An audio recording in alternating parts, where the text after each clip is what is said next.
માતૃત્વ charitable trust દ્વારા સતત ત્રીજા વર્ષે કાવડ યાત્રાનું ભવ્ય આયોજન કરાયું હતું, જેમાં પાદરાથી 200 ઉપરાંત કાવડ યાત્રીઓ શ્રી સ્તંભેશ્વર મહાદેવ મંદિર કાવી કંબોઈ તરફ પ્રસ્થાન કર્યું હતું। વડોદરાના માતૃત્વ ચેરિટેબલ ટ્રસ્ટના શ્વેતા પારેખ, વસંત પટેલ તથા ચેતન પટેલ દ્વારા કાવડ યાત્રાનું ભવ્ય આયોજન કરવામાં આવ્યું હતું। આ કાવડ યાત્રાનું પાદરાના ખત્રી મહારાજ મંદિર ખાતેથી પ્રસ્થાન કરવામાં આવ્યું હતું, જેમાં 200 ઉપરાંત કાવડ યાત્રીઓ કાવી કંબોઈ શ્રી સ્તંભેશ્વર મહાદેવ રવાના થયા હતા, જે પૂર્વે પાદરાના ખત્રી મહારાજ મંદિર ખાતે ભવ્ય સ્વાગત કરવામાં આવ્યું હતું, જેમાં પાદરા સંતરામ મંદિરના મહંત શ્રી મોહનદાસજી મહારાજ તેમજ કાવડ યાત્રાના યાત્રિકો સહિત વડોદરા અને પાદરાના અગ્રણીઓ ઉપસ્થિત રહ્યા હતા। ત્યારબાદ કાવડ યાત્રાને પ્રસ્થાન કરવામાં આવી હતી। આયોજકોના જણાવ્યા પ્રમાણે વેસ્ટ બંગાળના કલકત્તાના હુબલીથી ગંગા નદીનું પવિત્ર જળ લાવવામાં આવ્યું હતું અને 200 જેટલા કાવડ યાત્રીઓ આ જળ લઈ સોમવારે કાવી ખાતે શ્રી સ્તંભેશ્વર મહાદેવનો અભિષેક કરશે। કાવડ યાત્રા સ્તંભેશ્વર મહાદેવ કાવડ યાત્રા આ અમારું ત્રીજું વર્ષ છે। પહેલું વર્ષ અમે લોકોએ ડબાસાથી કાઢ્યું હતું, બીજું વર્ષ અમે લોકોએ આપણે જાગનાથ મંદિર વડોદરા કલાલીથી કાઢ્યું હતું ને આ અમારું ત્રીજું વર્ષ છે। આ જે ભક્તો છે એમના આટલા સપોર્ટથી અમે આટલા ત્રીજું વર્ષ સુધી પહોંચી શક્યા।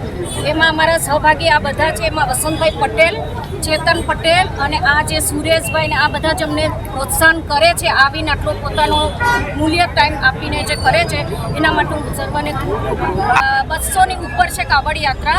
200 એક તો કેલ્ક્યુલેશન અમે કર્યું છે, પણ 200ની ઉપર બી ગયા છે છેલ્લે અને આ આવતીકાલે 11 વાગ્યાની આસપાસ સ્તંભેશ્વર મહાદેવમાં પ્રસ્થાન કરીને અભિષેક કરશે। ગંગાજળ આપણે કલકત્તાથી હુગલી નદી ગંગા નદીનું લાવીએ છીએ ત્યાંથી કે મહાદેવને ગંગાજી એમણે પોતાના જટામાં એમને કર્યા છે વિરાજમાન, એ આપણે એને ગંગાજળનો અભિષેક કરીને અમે થોડુંક એક ભાગીદાર કર્યું। પાદરાથી કાવડ યાત્રાનું પ્રસ્થાન કરાવવા માટે પાદરા સંતરામ મંદિરના મહંત શ્રી મોહનદાસજી મહારાજ તથા અગ્રણીઓ ઉપસ્થિત રહ્યા હતા અને મહંતે શ્રી કાવડ યાત્રાનું મહત્વ સમજાવ્યું હતું। ભગવાન રામે પણ પુરાણોની અંદર પણ આપણે જાણવા મળે છે કે ભગવાન રામ પણ રામેશ્વરના જ્યારે સેતુબંધ કર્યો ત્યારે ભગવાને રામેશ્વરને પણ ગંગાજળ અર્પણ કરી અને પોતાની મનોકામના પૂર્ણ કરી હતી।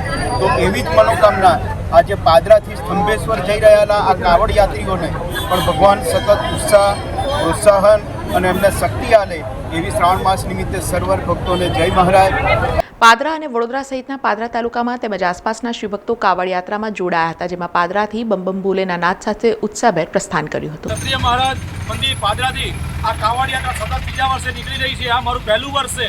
અમે સતત ચાલતા જઈએ છીએ અને ચાલતા અમે ધન્યતા અનુભવીએ છીએ।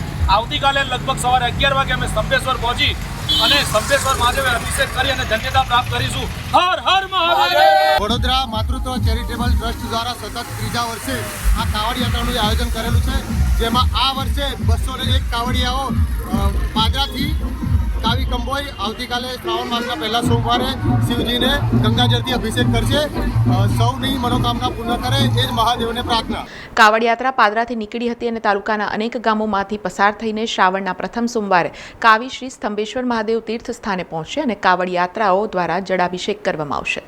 સમાચારોના સતત અપડેટ માટે TNN ન્યૂઝને YouTube પર સબસ્ક્રાઇબ કરી બેલ આઇકોન પ્રેસ કરો અને અમારી સાથે જોડાયેલા રહો ફેસબુક, ઇન્સ્ટાગ્રામ અને ટ્વિટર ઉપર।